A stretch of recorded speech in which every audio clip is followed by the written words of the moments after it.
things real estate, money matters. Hey, if you own a rental property in Detroit, or you are thinking about buying one, I need a few minutes of your time. A close friend of mine, shout out to Sherry Rep in Detroit, posted a quick TikTok about this topic, and it made me realize something. There may be a lot of landlords and property managers in Detroit who are not fully compliant, and some may not even know it. So I want to educate you on why this matters and why you should get compliant if you are not already.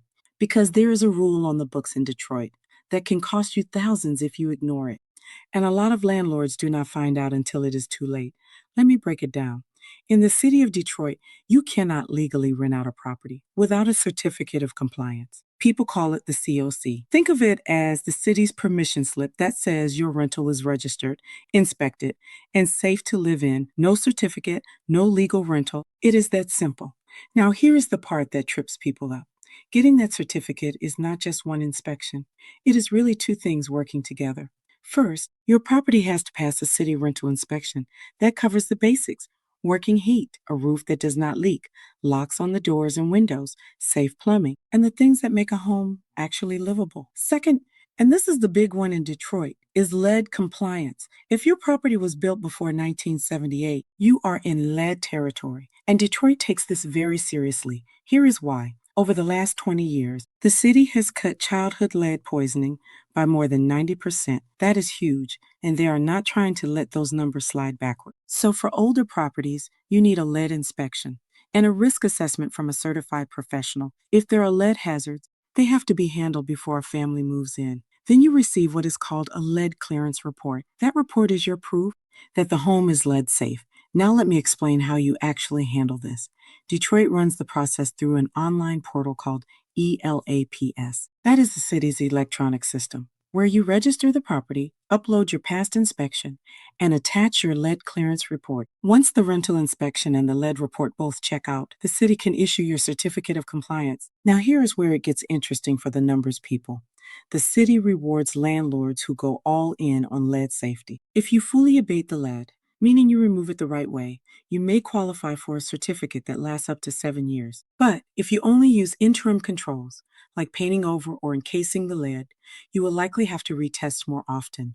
So doing it right the first time can save you money, time, and headaches down the road. Now let's talk about the warning side. If you rent without a certificate of compliance, this is not just a slap on the wrist. Your tenants may have the legal right to put their rent into a city escrow account instead of paying you directly. Let that sit for a second. They may be able to legally stop paying you directly. And if a child in your property tests positive for elevated lead levels and you are not compliant, you could be looking at fines and even misdemeanor charges. So what should you do with this information? Two things. Number one, if you own Detroit rentals, check whether every single one has a current certificate of compliance. Not most of them, all of them. Number two, if you are an investor looking at Detroit, and yes, Detroit can still be a strong investor market, factor lead compliance into your numbers before you buy. An older home with unknown lead status is not automatically a bad deal. It is just a cost you need to plan for on the front end. Quick reminder, this is education, not legal or financial advice. Rules can change, and every property is different, so always confirm the current requirements with the city and speak with a licensed professional before you make a move.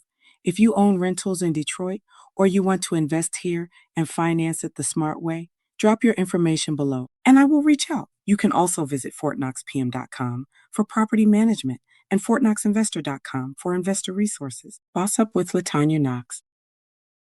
This concludes our session for today. If you're interested in investing, please check out our website for all your real estate needs. Thanks for watching. All things real estate, money matters. All things real estate, money matters.